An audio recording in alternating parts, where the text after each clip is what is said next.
કચ્છમાં જિલ્લા ફેરબદલી પામેલા 1400 શિક્ષકોને છૂટા નહીં કરવાનો શિક્ષણ સમિતિના ઠરાવ સામે આજે શિક્ષક સમુદાયે સવારથી જિલ્લા પંચાયત ખાતે ધામા નાખ્યા. કચ્છ જિલ્લામાં એક સાથે 1700 જેટલા શિક્ષકોની જિલ્લા ફેરબદલી થઈ છે. ત્યારથી હજુ સુધી કોઈ પણ શિક્ષકોને છૂટા કરવામાં આવ્યા નથી. આજે જિલ્લા ફેરબદલી બાબતે શિક્ષકો ભુજ ખાતે આવી પહોંચ્યા હતા. શિક્ષણ સમિતિના ચેરમેન વિક્રમભાઈ ગઢવીને રજૂઆત કરી હતી અને તાત્કાલિક અસરથી છૂટા કરવામાં આવે તેવી માગણી કરવામાં આવી હતી. જો તાત્કાલિક અસરથી છૂટા કરવામાં નહીં આવે તો ના છૂટકે કોર્ટનો આશરો લઈને અમે છૂટા થશું તેવી ચીમકી પણ શિક્ષકો સમુદાય દ્વારા આપવામાં આવી હતી. ખાસ કરીને 1364 ઓનલાઈન જ્યારે 300થી વધુ ઓફલાઈન શિક્ષકોની બદલી થઈ. જિલ્લા ફેર બદલી થઈ છતાં શિક્ષકોને હજી સુધી છૂટા કરવામાં નહીં આવતા આજે જિલ્લા પંચાયતમાં ધામા નાખ્યા હતા. 1700 જેટલા શિક્ષકોની જિલ્લા ફેર બદલી થઈ છે. ત્યારથી કચ્છમાં શિક્ષકોની 50% ઘટ એક સાથે સામે આવી છે. 1700 જેટલા શિક્ષકોની જિલ્લા ફેર બદલી થઈ ત્યારથી કચ્છમાં શિક્ષકોની 50% ઘટ આવતા ના છૂટકે શિક્ષણ સમિતિના ચેરમેને આ બાબતે આશરો લેવો પડ્યો હતો અને તમામ શિક્ષકોને છૂટા નહીં કરવાનો ઠરાવ કરવામાં આવ્યો છે.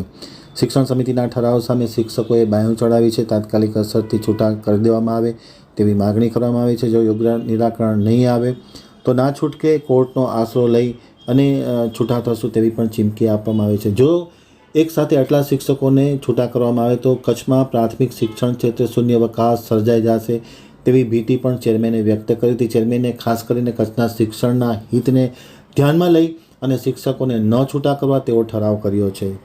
ખાસ કરીને સાહેબ જે શિક્ષકો છે ઘણા સમયથી ફરજ બજાવે છે, ક્યાંક ને ક્યાંક એમની બદલી થઈ ગઈ છે, પણ આ ઠરાવના કારણે પોતાના વતન કહી શકાય કે જે બદલી પામી નથી જઈ શકતા. શું સમગ્ર મામલો છે? મામલામાં બીજું કંઈ નથી. હમણાં જે આપણી ઓફલાઈન ઓનલાઈન અને જિલ્લા ફેર એ બધું ભેગું મળીને બધાને જો અમે એક સાથે છૂટા કરીએ તો કચ્છની પરિસ્થિતિ જે છે એ કચ્છની પરિસ્થિતિ એક તો 50%થી નીચે હમણાં શિક્ષકો છે અને એમાં આ જો બદલી કઈ થઈ જાય તો શિક્ષણ ક્ષેત્રમાં ઘણી બધી અવગડતા ઊભી થાય અને શિક્ષણ ઉપર કચ્છના મોટામાં મોટું અસર પડે. એના માટે કરીને અમે આ કડવો નિર્ણય લીધો છે. અમને ઉપરથી 1600 શિક્ષકોને નિમણૂક કરવાની સરકારશ્રી છે. એ લોકો એમ કહે છે કે તમારા થઈ ગયા છે. અમે એમ કહીએ છીએ તમે એમને હુકમ આપી દો તો અમે આ લોકોને છૂટા કરી દઈએ.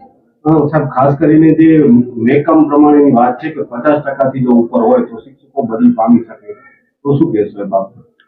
એ નિયમ સાથે અમે બંધાયેલા છીએ. 400 જેટલા શિક્ષકો જે છે ત્યાં નિયમ થી જિલ્લા ફેરબદલી થઈ શકે એવી પરિસ્થિતિ છે, પરંતુ ઠરાવના કારણે એમની પણ નથી થઈ.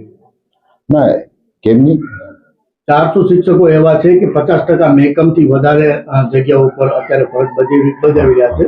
જિલ્લા ફેરબદલી એમની થઈ ચૂકી છે, પરંતુ ઠરાવના કારણે એમને પણ નથી થઈ શક્યો.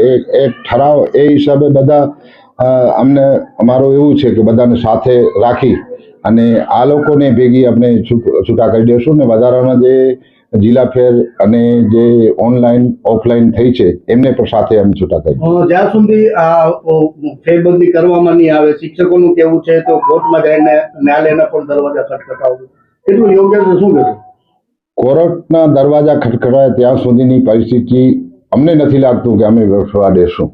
અમારે ઉપલી લેવલે અમારા વિભાગીય શિક્ષણમાંથી એવી અમને આશ્વાસન મળ્યું છે કે અમે વહેલી તકે તમને શિક્ષણ કચ્છમાં શિક્ષકો ફાળવી દેશું. એટલે એના ઉપર અમને વિશ્વાસ છે કે અમારા શિક્ષણ મંત્રી સાથે પણ અમારી ચર્ચા છે, વિભાગીય નિયામક સાથે અમારી ચર્ચા થઈ છે. એ લોકો ને અમે જે કીધું છે કે ભાઈ અમને તમે શિક્ષકો આપો તો જે આ હમણાંની બદલીઓની જે થઈ એ પ્રક્રિયામાંથી અમે પાર કરી અને આ લોકોને છૂટા કરી નાખીશું. અને પ્રવાસી શિક્ષકોની ભરતી માટે કરીને અમે સરકારશ્રી પાસેથી મંજૂરી માંગીએ છીએ કે અમને જો 12 પાસ અહીંયાના સ્થાનિક શિક્ષકો મળી જાય તો એના હિસાબે આપણે જે ખાલી જગ્યાઓ છે ભરાઈ જાય અને શિક્ષણ ઉપર અસર ન પડે.